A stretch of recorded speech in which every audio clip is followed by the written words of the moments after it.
To clean the igniter on a gas grill burner, what you need to do is get a small brush. I'm using a toothbrush, and you want to go to the metal part, the electrode on the igniter, and you want to make sure that's cleaned off of any kind of debris, any kind of oil, anything like that might be on it. That's going to stop your spark from being created. And once you got that clean, then the next thing you can do is on the burner itself, this piece of metal right here, that makes the spark with the electrode, and that's what lights the gas when the gas starts to come out.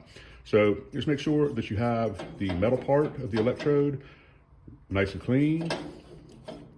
Clean the element, and then if you want to, you can clean the plastic also on the igniter, and that might just help you, from having a little grease fire that might happen or something like that. But you can go ahead and clean that up too. So, and if you need to replace that igniter, we'll have a link in the description so that you can get some replacement parts. So that's how the igniter works. That's how you clean it. Hope this video helps you out, and thank you very much for watching.